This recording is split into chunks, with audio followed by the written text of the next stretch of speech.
Good day, M6015. Please introduce yourself. Good day to our dear employer. My name is Genevieve Gibic. I am 44 years old. I'm from Hiligara Negros Occidental, Philippines. I am married and I have three children and their ages are 24, 22, and 13. My educational background is high school graduate and I am a Catholic. Tell me about your experiences. I have experienced two countries between Saudi and Kuwait. My first experience is I work in Saudi. I serve family of six. My main duties are cleaning all the house, cooking, do ironing and laundry, and my focus on 10 years old and 2 years old boy. Okay, how about in Kuwait?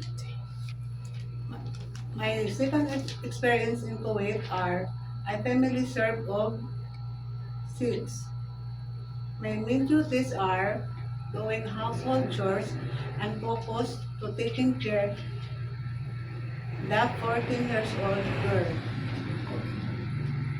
Okay, and you're also taking care of pets, right? Yes. What kind of pets? Dog, cat. Dog and cat. Also bird, right? Yes, birds. How many? Two. Okay. Since I saw that you don't have any experience taking care of a newborn baby, my question is, it is okay to you to take care of a Yes, newborn? sir. Okay. Do you have an idea how to prepare a meal for a newborn Yes, baby? yes, sir. Yes, because you have children, right? Yes, sir. Okay. If the baby is crying, what will you do? I check her temperature. Maybe he's have fever or sick and hungry or change the diaper. And if the baby doesn't stop to cry after you did all that you can, what will you do? I call the employer and I inform to my employer and bring to the hospital. Okay.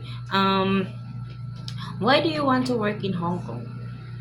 I I can give to support my family and give the children good future. Okay, and how long do you want to work in Hong Kong? Uh,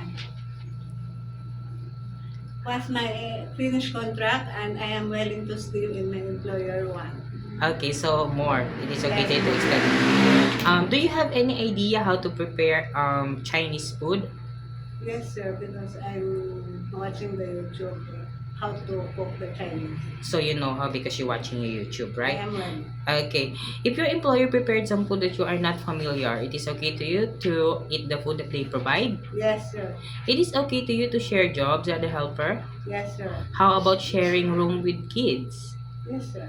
If your employers have a prior commitment on Sunday or in a holiday, it is okay to you to Yes, work. sir. If your employer have pets on their house, it is okay to you to take care of Yes. them. Yes, sir. How about taking care of elderly? Yes, sir.